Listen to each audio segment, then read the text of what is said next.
Hello students, आज हमें करनी है गणित की कार्यपत्रक संख्या 21 यानी वर्कशीट नंबर 21 और आज डेट है 8 दिसंबर 2020। आज की हमारी वर्कशीट का टॉपिक है दशमलव, जहां पर हम पढ़ेंगे दशांश के बारे में। आपको संख्याओं के स्थानीय मान के बारे में तो पता होगा, तो आज हम दशमलव वाली संख्याओं के स्थानीय मान यानी दशांश का जो स्थान है उसके बारे में जानेंगे और पढ़ेंगे। तो चलो स्टार्ट करते हैं आज की वर्कशीट। भीम और जग्गू ने अपनी अपनी कलम की लंबाई नापी। भीम की कलम 7 सेंटीमीटर और 5 मिलीमीटर लंबी थी, जबकि जग्गू की कलम, कलम का मतलब है पेन, देखो यहाँ बने हुए ना दोनों पेन, जग्गू की कलम 8 सेंटीमीटर और 3 मिलीमीटर लंबी थी। क्या आप दशमलव का प्रयोग करते हुए इनकी लंबाइयों को सेंटीमीटर में व्यक्त कर सकते हैं? तो देखो, जो हमारी लंबाई है वो सेंटीमीटर और मिलीमीटर दोनों में है, यहाँ पर भी सेंटीमीटर और मिलीमीटर दोनों में लंबाई है। हमें बोला गया है कि क्या इनकी लंबाइयों को सिर्फ सेंटीमीटर में लिखा जा सकता है, और वो भी किसका प्रयोग करके? दशमलव का प्रयोग करके। तो आपका उत्तर होगा हाँ, हम ये कर सकते हैं। कैसे कर सकते हैं, चलो जानते हैं। हम जानते हैं 1 मीटर में कितने सेंटीमीटर होते हैं? 100 सेंटीमीटर, पढ़ा है ना आपने। अब इसी तरीके से बेटा 1 सेंटीमीटर में कितने मिलीमीटर होते हैं? इसमें होते हैं 10 मिलीमीटर। ठीक है, ये आपको याद रखना है। अब 1 सेंटीमीटर में अगर 10 मिलीमीटर हुए तो 1 मिलीमीटर में कितने सेंटीमीटर होंगे? 1 मिलीमीटर में होंगे 1/10 सेंटीमीटर। ये कहाँ से आया? ये इसी को इस्तेमाल करके हमने प्राप्त किया कि अगर 10 मिलीमीटर में 1 सेंटीमीटर बनता है तो 1 मिलीमीटर में कितने सेंटीमीटर बनेगा? 1/10। कम हो गया ना, 1 10 से 1 हो गया तो 1/10 बनेगा। तो देखो यहाँ यही लिखा है, 1 मिलीमीटर बराबर है 1/10 सेंटीमीटर। अब 1/10 को ही हम लिखते हैं 1 दशांश। जब आपने फ्रैक्शन यानी भिन्न वाला चैप्टर पढ़ा होगा तो आपने सीखा होगा कि 1/10 को हम बोलते हैं 1 दशांश सेंटीमीटर। और 1/10 का दशमलव रूप क्या होता है? दशमलव के रूप में इसको कैसे लिख सकते हैं? 0.1। तो देखो 1/10 का मतलब ही क्या होता है? एक संख्या के बाद दशमलव लगा देना। ऊपर 1 ही था, इसके बाद मैंने यहाँ दशमलव लगाया, ये हो गया 0.1। अब हमें क्या करना है? भीम की और जग्गू की जो पेन यानी कलम की लंबाई दे रखी थी ना, उसको नापना है और उसको बदलना है सेंटीमीटर में। तो चलो शुरू करते हैं। हमने समझ लिया कि 1 मिलीमीटर में कितने सेंटीमीटर है? 1/10 सेंटीमीटर। तो हमारे पास क्या है यहाँ पे? 7 सेंटीमीटर और 5 मिलीमीटर। तो चलो 5 मिलीमीटर में देख लेते हैं कितने सेंटीमीटर होंगे। 5 मिलीमीटर, 1 में है 1/10, तो 5 में कितने होंगे? 5/10 सेंटीमीटर। अब 5/10 को दशमलव में कैसे लिखेंगे? 1/10 होता है 0.1, तो 5/10 क्या होगा? 0.5 हो जाएगा। अब 7 सेंटीमीटर तो पहले ही था, उसके साथ अगर 0.5 भी जोड़ देंगे सेंटीमीटर तो कितना हो जाएगा? 7 में अगर 0.5 जोड़ देंगे तो क्या बन जाएगा? 7.5।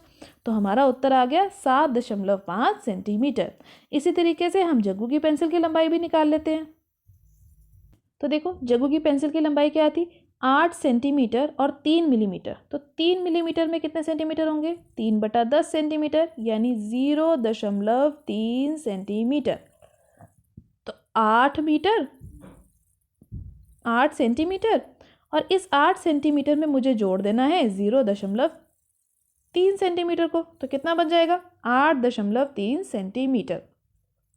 अब ध्यान दो बेटा, इस प्रश्न को मैं एक और तरीके से कर सकती हूँ। देखो कैसे। 8 3/10 लिखा गया था ना, तो आपको मिश्रित रूप को बदलना आता है।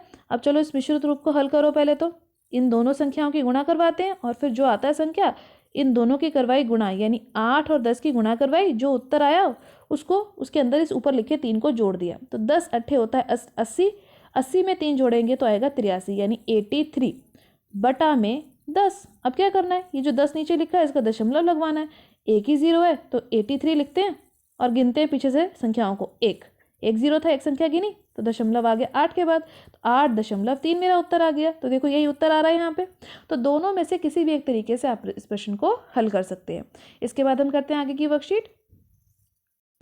इसके बाद बेटा हमें समझना है कि यदि कोई संख्या लिखी गई हो 2.3, इसका क्या अर्थ है? तो देखो, 2.3 संख्या में एक दशमलव लगा हुआ है। अगर ये दशमलव ना होता तो ये संख्या क्या कहलाती? 23। 2 और 3 अगर साथ में लिख देते तो 23, लेकिन अगर इसके बीच में एक दशमलव लगा दिया तो ये बन गया 2.3। अब ध्यान दो बेटा एक और चीज़ का, अगर 2 और 3 मुझे दिए गए होते तो 3 का स्थानीय मान यहाँ क्या होता? 3 का स्थानीय मान होता इकाई और 2 का स्थानीय मान क्या होता, वो होता दहाई। लेकिन जैसे ही इसके पास ये दशमलव आ गया तो 3 का जो स्थानीय मान है वह बन गया दशांश का, क्योंकि यह आ रहा है दशमलव के बाद। ये 3 जो है दशमलव के बाद आ रहा है और 2 जो है वो क्या बन जाएगी, यहाँ पे वो बनी रहेगी इकाई। तो ये आपने ध्यान रखना है कि दशमलव के बाद जो भी पहली संख्या आप देखेंगे उसका स्थानीय मान होगा दशांश, और दशमलव से कि जो उल्टे हाथ की तरफ यानी बाएं हाथ की तरफ जो संख्या पहली संख्या होगी वो होगी इकाई की संख्या। तो देखो बाएं हाथ पे लिखी गई संख्या 2 एक पूर्ण संख्या है, यह एक पूर्ण संख्या है, जबकि जो दूसरी 3 जो संख्या हमारी जो दाईं हाथ की तरफ लिखी गई है यानी सीधे हाथ की तरफ लिखी गई है वह है एक भिन्न का रूप जिसको हम बोलते हैं दशांश, 3 दशांश। तो जो पहली संख्या दशमलव के बाद लिखी जाती है उसका जो मान है वह होता है 3/10। ठीक है, तो ये होगा इसका स्थानीय मान भी। अब इसके बाद देखो ये टेबल नीचे दिया गया, आपको याद होगा इस प्रकार का टेबल आप बनाते थे ना, इकाई, दहाई, सैकड़ा, फिर होता था 1000, फिर 10,000। लेकिन यह सब संख्याओं में दशमलव नहीं था जो आपने पहले पढ़ी थी। अब हमने दशमलव की संख्या पढ़नी है यानी 2.3। तो ये 3 कहाँ जाएगा, दशांश तो होता ही नहीं था हमारे पास। तो अब की बार हमें टेबल में सीखना है इकाई, दहाई, सैकड़ा, ये सब लिखे जाएंगे उल्टे हाथ की तरफ, और दशमलव के पीछे की तरफ यानी सीधे हाथ की तरफ जो संख्या है वह पहली संख्या कहलाएगी दशांश की संख्या, यानी इसको दर्शाया जाएगा 1/10 के रूप में। तो अगर ये 3 दशांश है तो ये क्या बन जाएंगे, 3/10। अब देखो ध्यान से कैसे हम इस टेबल में नंबर को फिल करेंगे। दशमलव के पीछे जो संख्या है यानी इकाई के साथ ही जो लाइन डली हुई ना, इसको आप दशमलव के रूप के जैसे मान सकते हो। ठीक है, अब ये जो 3 है ये दशांश में चला जाएगा, 2 जो है वो इकाई में चला जाएगा, और दहाई के स्थान पर यहाँ कोई भी संख्या नहीं थी, यहाँ कोई संख्या नहीं थी तो इसलिए मैंने दहाई में 0 लिख दिया। इसको आप छोड़ भी सकते हो। अगर मान लेते हैं अब की बार मुझे संख्या दी गई है 14.5 और उसको इस टेबल में फिल करवाना है, तो दशमलव का स्थान क्या है, ये लाइन जो कि इकाई के बाद आ रही है। अब देखो पीछे कहाँ चला जाएगा, 5 चला जाएगा दशांश में, क्योंकि दशमलव के बाद पीछे की तरफ जो संख्या लिखी गई होती है वह होती है दशांश की। तो 5 चला गया दशांश वाले घर में, 4 कहाँ जाएगा, इकाई के स्थान में, और 1 कहाँ जाएगा, दहाई के स्थान में। तो यहाँ तक आपको क्लियर हुआ। इसके बाद हम करते हैं आज की वर्कशीट के अभ्यास प्रश्न यानी आओ करो प्रश्न। तो देखिए बेटा पहला प्रश्न क्या दिया गया है, निम्नलिखित में से प्रत्येक को दशमलव रूप में लिखिए। जो 3 भाग यहाँ दिए गए हैं A, B और C, इनको दशमलव के रूप में लिखकर दिखाना। तो पहला भाग देखो क्या है, 5/10। तो एक ही 0 है, संख्या लिख लेते हैं पहले 5। अब नीचे कितनी 0 थी, 1, तो ऊपर भी एक संख्या गिननी है और दशमलव को लगा देना है। तो आ गया उत्तर 0.5। कितना ईजी था। अगला प्रश्न करते हैं। अगले प्रश्न में लिखा है 4 सही 2/10। तो 4 तो पूर्ण संख्या है, अब इसके अंदर 2/10 को जोड़ा गया है, यानी 2/10 का मतलब कितना होता है, दशमलव लगा दो, 0.2। अब जोड़ लोगे तो कितना आ जाएगा, 4.2, क्योंकि 4 में 0.2 को ही तो जोड़ना था। अब बेटा इसको करने का एक और तरीका है, जैसे मैंने अभी आपको ऊपर समझाया था।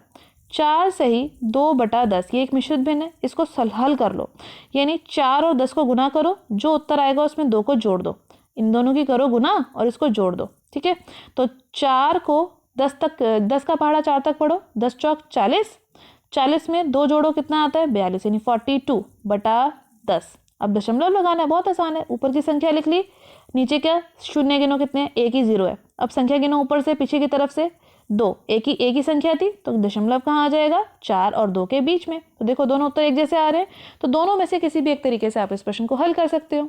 अब देखते हैं सी भाग, 3 × 7/10। तो 3 तो है ही ऐसे ही, जमा का निशान। अब 7/10 का मतलब तो आप सभी को आ गया समझ में कि 0.7 होता है 7/10।